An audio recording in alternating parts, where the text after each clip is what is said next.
Suspense.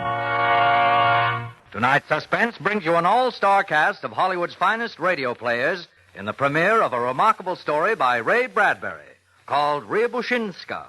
But first, we'd like to remind you that in hotels, restaurants, and homes of distinction, wherever hospitality is a gracious art, the knowing host serves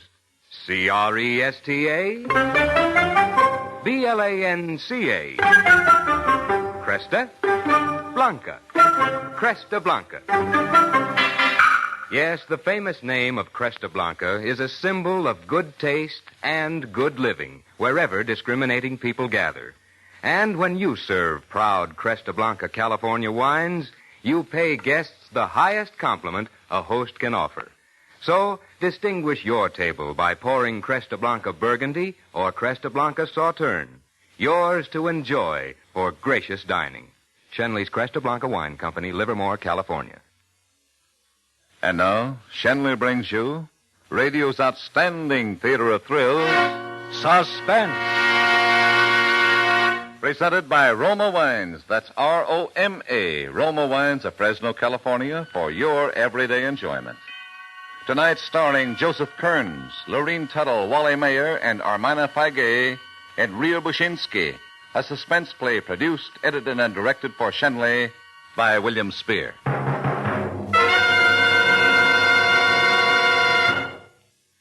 Mr. Ockham had a look about him in death as he had had in life. A general appearance which might prompt one to say, there's a man who will one day be stabbed, or shot, or booted in the head. And although Mr. Ockham had not met his end in any of the aforementioned ways, he had been strangled. And he was dead. Dead on the floor of a theater cellar.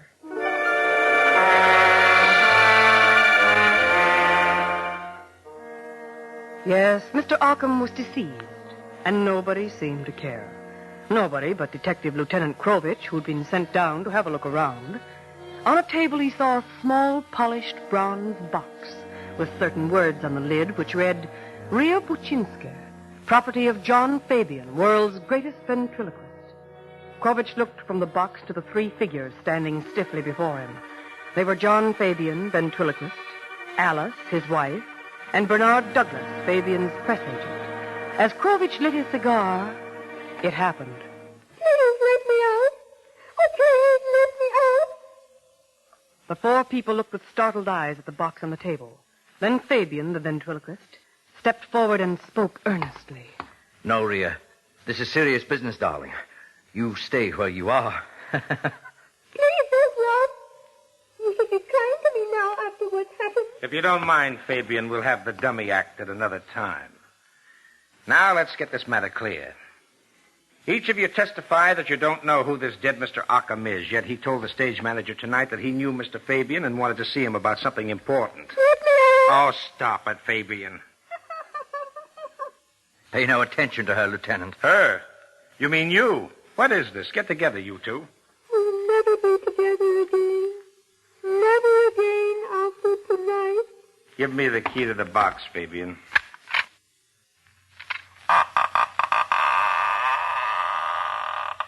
Thank you. Krovich stood motionless, just looking down, seeing Riabouchinska lying in her box and not believing what he saw. He thought, there were nights in life when you dreamed, and this is what you dreamed. There were women you saw in life, far down the street, walking, fragile, far away, unattainable, and this tiny figure was one of them. There were voices that you heard singing high in a dark church loft, voices that made the candle flames shudder and dance to every cadence. And this was one of those voices. On a summer afternoon, you watched a spider gracefully spinning its cloudy web. And now, that web was Riabouchinska's evening dress, here and now. You had heard of honesty and intelligence and frankness and unafraidness all your life. And now, it looked straight up at you, fearlessly, shiningly, from a puppet's eye. She was so beautiful your throat closed and you were sad, because you knew that she was only a puppet.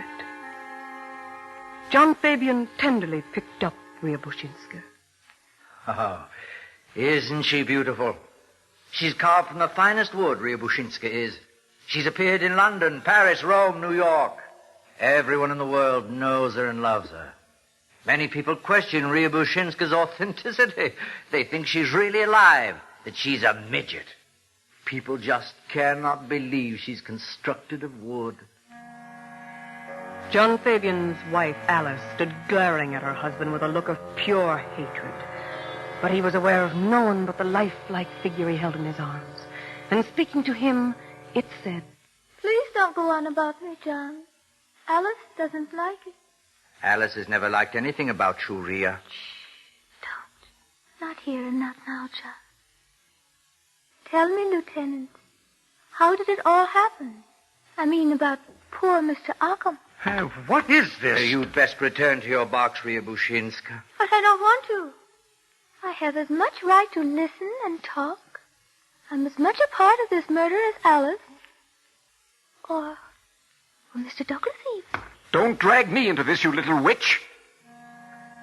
And the manner in which he replied made it obvious that Riabouchinska was more than an illusion to him, for he reacted to her as to a real person. It's just that I want the truth to be told. And if I'm locked in my bronze casket, there will be no truth.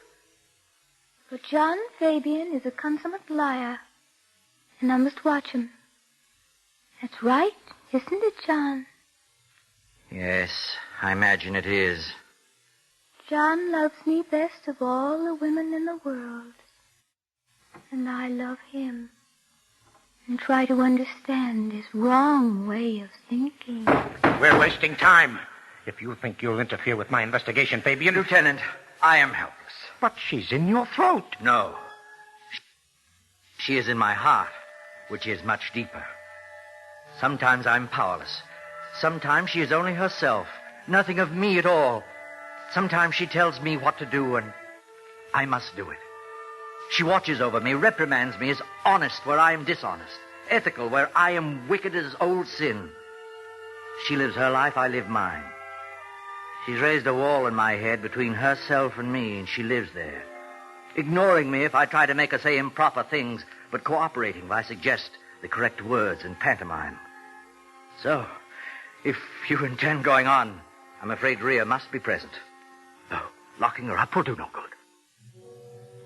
Lieutenant Krovich sat quietly for a few moments.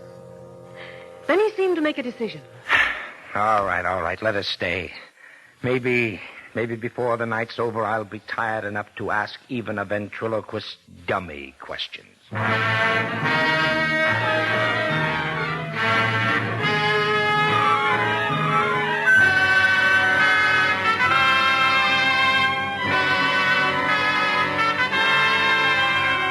For Suspense, Roma Wines are bringing you Riabouchinska. Roma Wines' presentation tonight in radio's outstanding theater of thrills, Suspense.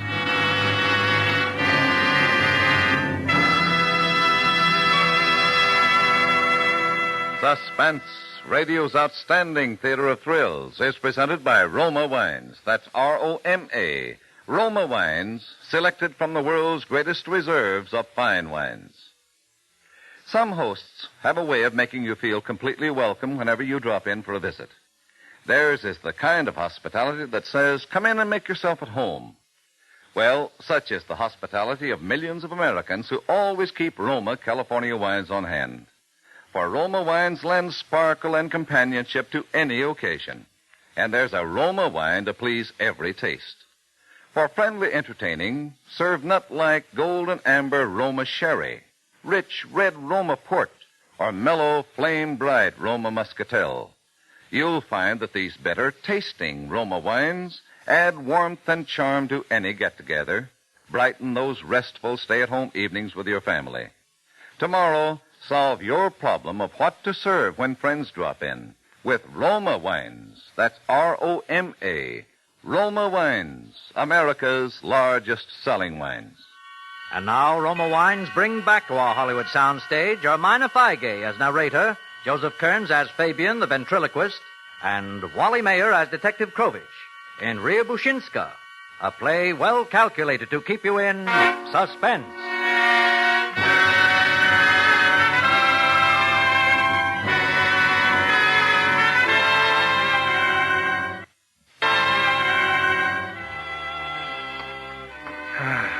Once more, Mr. Douglas, do you recognize the dead man? No.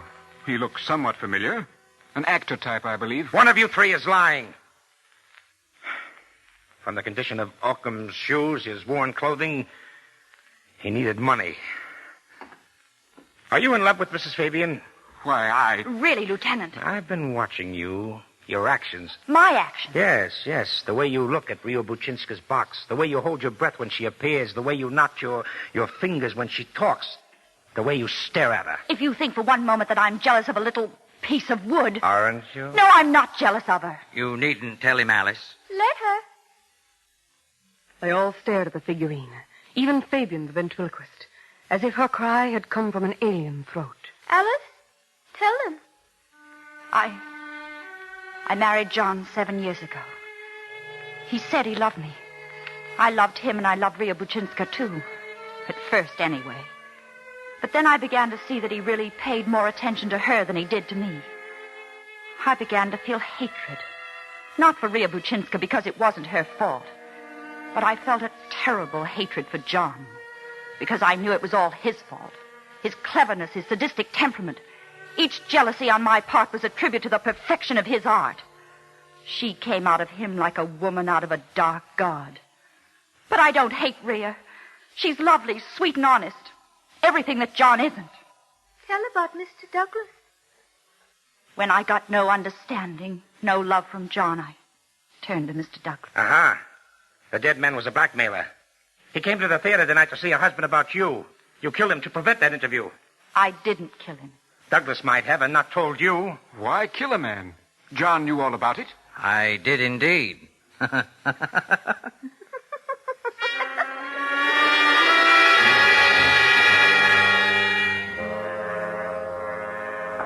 The next day, Lieutenant Krovich was back.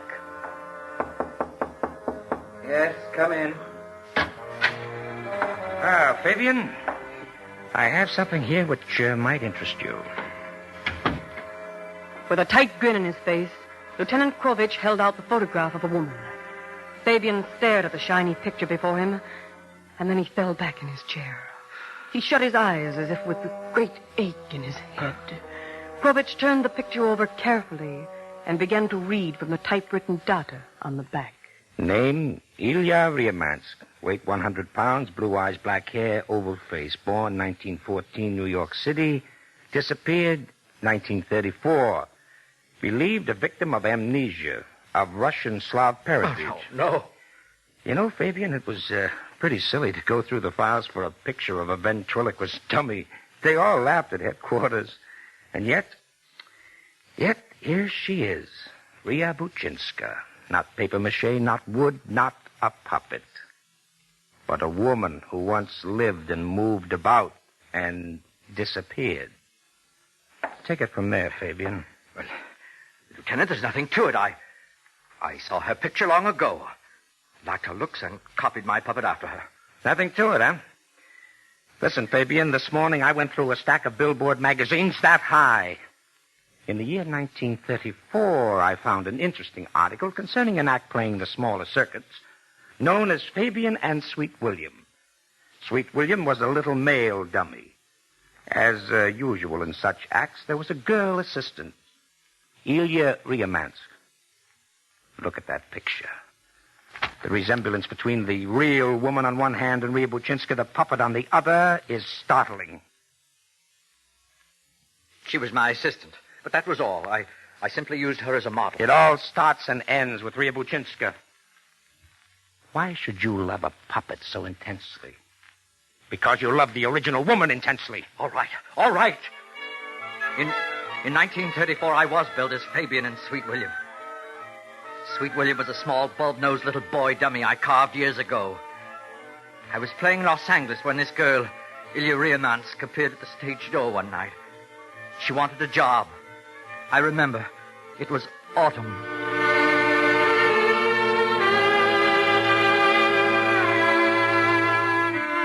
John Fabian remembered Ilya Riamansk in the half light of the stage alley. He remembered how startled he was at her fresh beauty, her eagerness, the way the rain, when it came down through the narrow alley, caught in her dark hair and touched her feverish cheeks. she became his assistant, worked in the act. And in 4 short months, he who had always denied and scoffed at love became hopelessly lost with this woman. Then there were arguments, and things much more than arguments. Things done and said that were violent and unfair. He wanted her to marry him. She never quite accepted.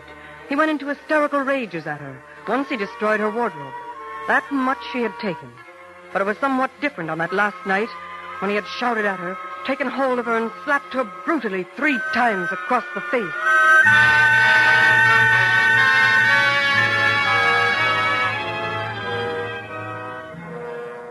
And Ilya Riabouchinska vanished that night. Vanished. The police questioned me. There was talk of murder. But she was gone with no trace. A record of her was sent to all the larger cities. That was the end of it for the police. But not for me. The knowledge of her going was too much. She might be dead or just run away, but wherever she was, I knew I needed her. One night I returned home more depressed than usual. I collapsed on a chair. And before I knew it, I found myself speaking to Sweet William in the totally dark room. William. Oh, this is all over and done. I can't go on. Coward, you can get her back if you want. No, I can't. No, I can never get her back. Yes, you can. Think of a way to get her back. Think of a way. Come on, you can do it. Put me away. Start all over. Start all over? Yes. Begin carving. Exactly. And slowly and lovingly. Carving. Make the little arching nostrils just so. And cut her black, thin eyebrows round and high. And make her cheeks in small duplicate hollows. And... No, it's monstrous. I can never do it. Yes, you could. Yes, you could.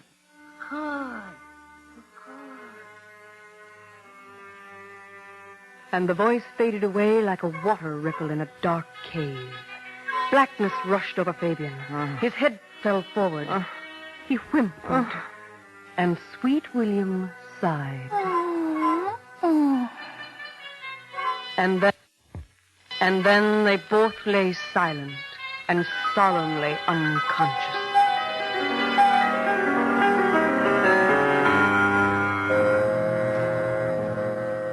The next morning, John Fabian purchased the best grained piece of wood he could buy. But when he reached home, despair seized him. How could he fashion his warm Ilya from this cold wood? How could he shape this dumb block of dead substance into anything faintly approximating her glowing life? Go on. It was Sweet William who egged him on.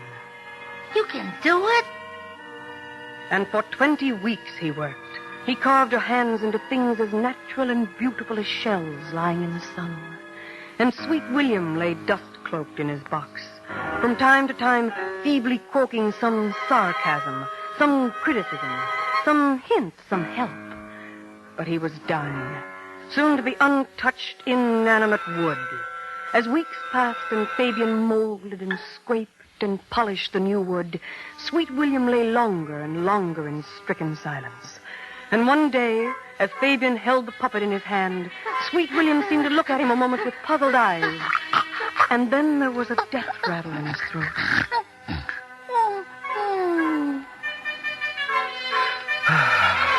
And Sweet William was gone.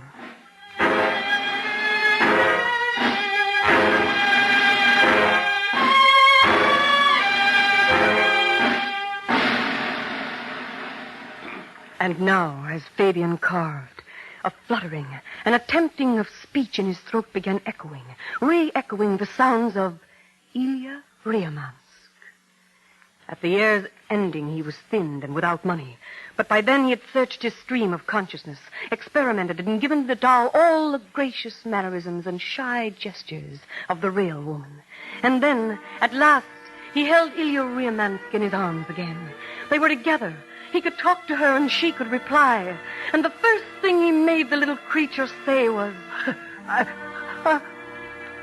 I love you, John Fabian. Oh, Ria.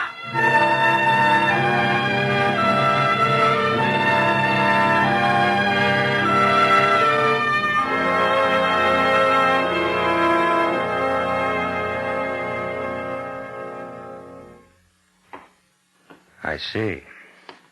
And your wife? Alice, she was another of my assistants. She did her work well. She loved me.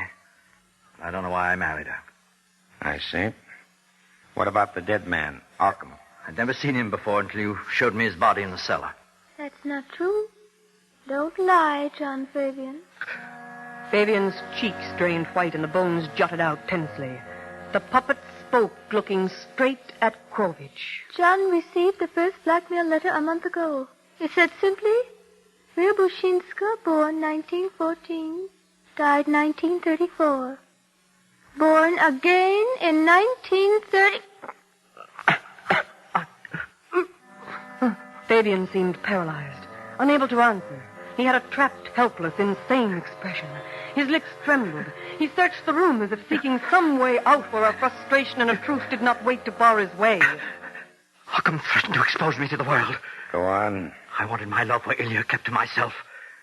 What sort of a love would it be in the future if people really guessed the significance of my carving this figurine that talked and moved?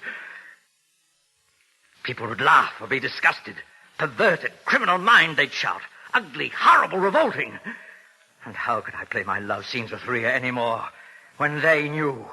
Not when with every word I uttered, someone in the audience would nudge someone else and whisper, "She lived once, you know, but disappeared.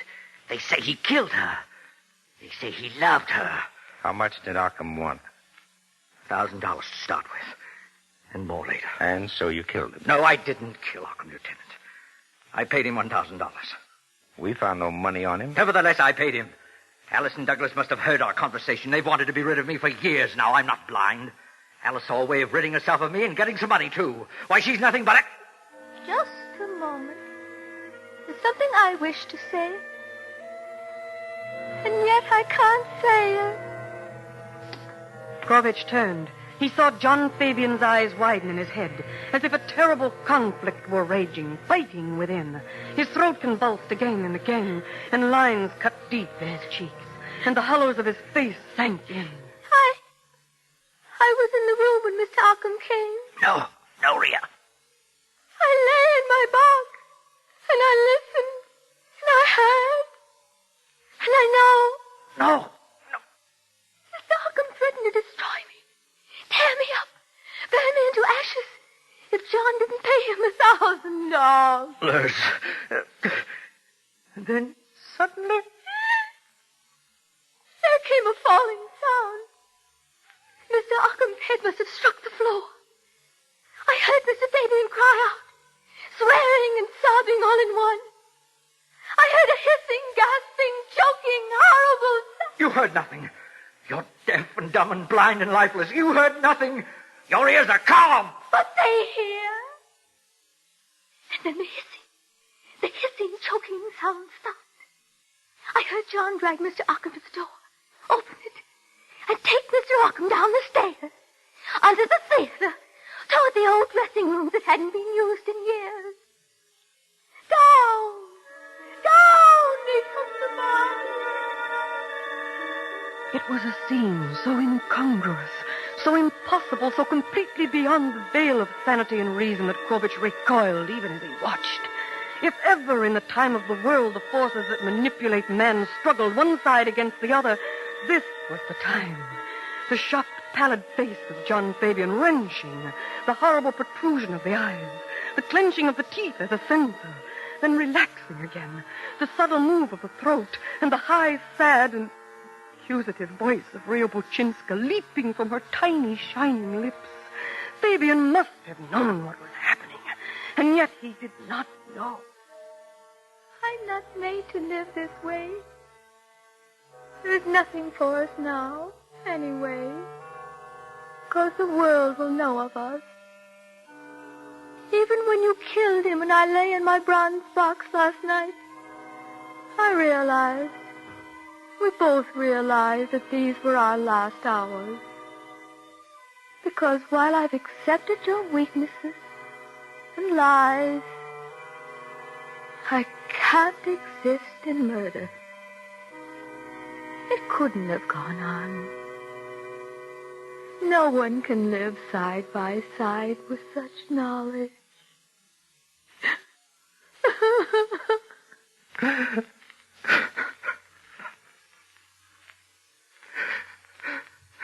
Fabian took her in his arms and held her high into the warm sunlight. She looked down at him with her clear, honest way of seeing him. There were angry, helpless tears in his eyes. His hand shook, and in shaking made her tremble too. Her mouth closed and open, silent, gaping and shutting again and again with no words. Fabian began to sob. He closed his fingers unbelievingly around his own throat. His eyes numbed. He looked like a man trying to remember something beautiful. Her voice, how it sounded, how to make it sound again. How to make her take back all she had said that was the truth. Oh, she's gone.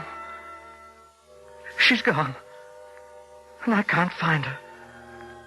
I try, but I can't find her. She's run off behind the dark wall. And so deep down and far away in the night, I'll never be able to find her again. Yes, she's gone. Riabouchinska slipped bonelessly from his limp hand, folded over and glided noiselessly down to lie upon the cold, dirty floor, her eyes closed, her mouth gently sealed. Fabian didn't even look at her as Krovich led him away.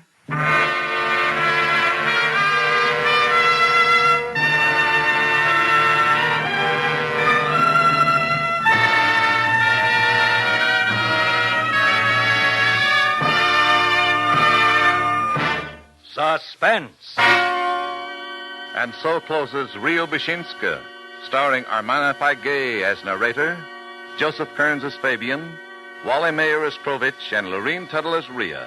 Tonight's study in suspense. Presented by Roma Wines. That's R-O-M-A. Roma Wines, America's largest selling wines. Yes, more Americans do enjoy Roma wines than any other wines.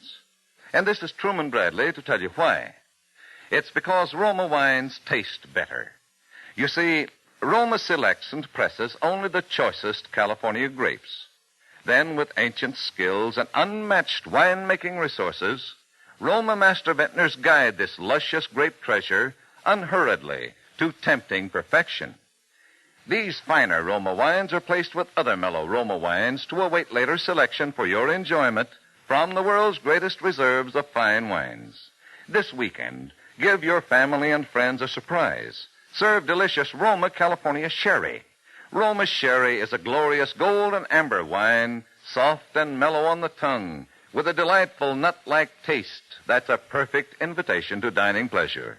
And remember to insist on Roma. That's R-O-M-A, Roma Sherry, because more Americans enjoy Roma wines than any other wines. Tonight's Suspense radio play was by Mel Donnelly from a short story by Ray Bradbury. Be sure to listen next Thursday, same time, to Suspense. Produced and directed by William Spear for the Roma Wine Company of Fresno, California.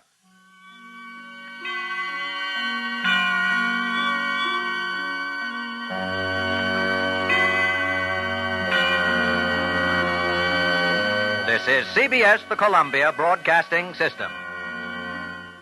KNX Columbia Square, Los Angeles.